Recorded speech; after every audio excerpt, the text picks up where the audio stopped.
जन्माष्टमी का पावन पर्व भगवान श्री कृष्ण के जन्मदिन के अवसर पर मनाते हैं। पौराणिक कथाओं के अनुसार द्वापर युग में भगवान श्री कृष्ण का जन्म भाद्रपद माह की कृष्ण पक्ष की अष्टमी तिथि को रोहिणी नक्षत्र में हुआ था। उस समय वृषभ राशि का चंद्रमा था और तो इसी वजह से भाद्रपद माह की कृष्ण अष्टमी तिथि को जन्माष्टमी उत्सव मनाया जाता है। उस दिन व्रत रखा जाता है और मध्य रात्रि में भगवान लड्डू गोपाल का जन्मोत्सव मनाया जाता है। और वैदिक पंचांग के आधार पर देखा जाए तो इस साल 26 अगस्त को सुबह 3:39 पर भाद्रपद कृष्ण अष्टमी शुरू हो रही है और यह तिथि 27 अगस्त को सुबह 2:19 पर समाप्त होगी। तो ऐसे में उदया तिथि की मान्यता के अनुसार जन्माष्टमी 26 अगस्त को ही रहेगी। कुछ जगहों पर जन्माष्टमी 26 तारीख को मनाई जाएगी और कुछ जगहों पर 27 तारीख को जन्माष्टमी मनाई जाएगी। 26 तारीख को वहां मनाई जा रही है जहां पे उनका जन्म हुआ था। बांके बिहारी मंदिर में 27 को मनाई जाएगी और वहां साल में एक बार होने वाली मंगला आरती भी होगी जो साल में सिर्फ एक बार होती है। 26 अगस्त सोमवार को जन्माष्टमी के दिन मुहूर्त रहेगा 12:01 से 12:45 तक।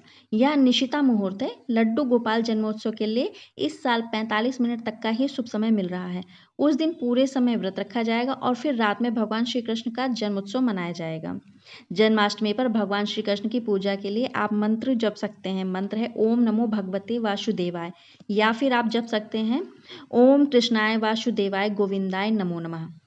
इस साल की जन्माष्टमी के दिन सर्वार्थ सिद्धि योग बन रहा है। जन्माष्टमी पर सर्वार्थ सिद्धि योग रहेगा दोपहर में 3:55 से।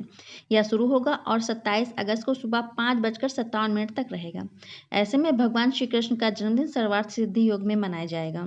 इस वर्ष जयंती योग भी लग रहा है। कृष्ण जन्माष्टमी का पर्व 26 अगस्त दिन सोमवार को जयंती योग में भी मनाया जाएगा। जयंती योग में जन्माष्टमी का व्रत करने से अक्षय पुण्य की प्राप्ति होती है और भगवान कृष्ण के आशीर्वाद से सुख समृद्धि की भी प्राप्ति होती है।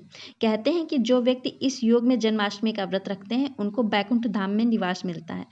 लड्डू गोपाल को माखन मिश्री का भोग बहुत पसंद है। इस वजह से जन्माष्टमी वाले दिन बाल श्री कृष्ण को माखन मिश्री का भोग जरूर लगाएं। और इसके अलावा आप केसर वाला घेवर, पेड़ा, मखाने की खीर, रबड़ी, मोहन भोग, रसगुल्ला, लड्डू आदि का भी भोग लगा सकते हैं जो आपकी इच्छा है।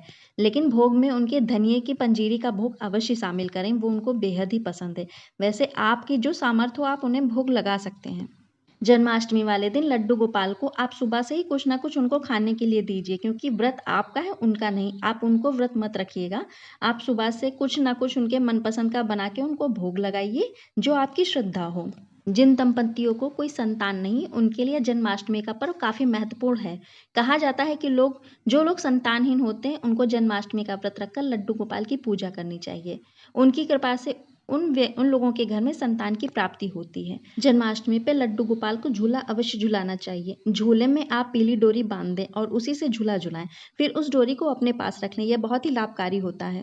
कृष्ण जन्माष्टमी पर भगवान कृष्ण की आराधना करने से सुख समृद्धि की प्राप्ति होती है। साथ ही जन्माष्टमी का व्रत रखने से व्यक्ति को अक्षय पुण्य की भी प्राप्ति होती है और साथ ही वह व्यक्ति जन्म मरण के बंधन से मुक्त होकर मोक्ष को प्राप्त करता है। वहीं जन्माष्टमी के दिन बांसुरी, कामधेनु गाय और चंदन जरूर खरीद कर लाएं।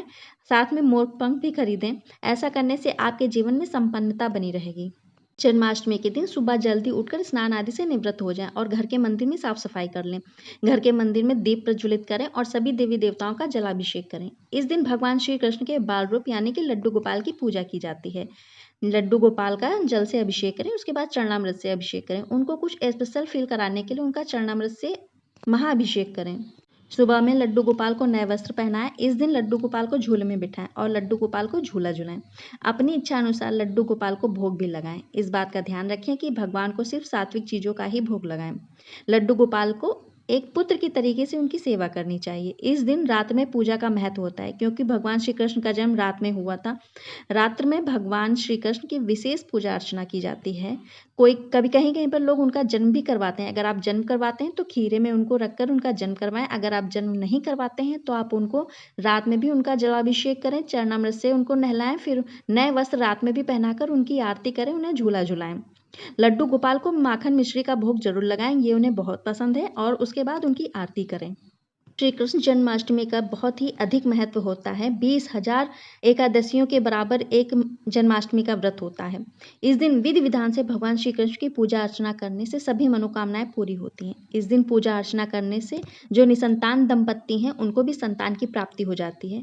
जन्माष्टमी पर रात्रि पूजन का विशेष महत्व होता है, क्योंकि भगवान श्री कृष्ण का जन्म आधी रात में हुआ था।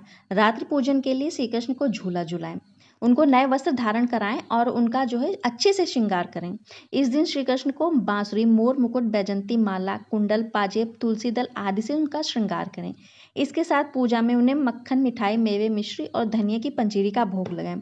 पूजा में श्री कृष्ण की आरती भी करें। जिन लोगों ने जन्माष्टमी का व्रत रखा है वो रात्रि में पूजा करके भगवान का चरणामृत से अभिषेक करके उसके बाद उसी से अपना पारण कर सकते हैं। चलिए, उम्मीद करते हैं कि वीडियो आपको पसंद आई होगी। अगर ये वीडियो आपको अच्छी लगे, इसकी जानकारी आपके लिए महत्वपूर्ण हो, तो हमारे चैनल को लाइक करें, सब्सक्राइब करें। बेल नोटिफिकेशन को ऑल पे सेट कर दीजिएगा, जिससे कि हमारी आने वाली सारी वीडियोस आप तक पहुंच सकें। चलिए, मिलते हैं एक नई महत्वपूर्ण जानकारी के साथ अगले वीडियो में। तब तक के लिए राधे राधे, जय श्री कृष्णा, हैप्पी जन्माष्टमी। आप सभी को जन्माष्टमी की बहुत सारी शुभकामनाएं।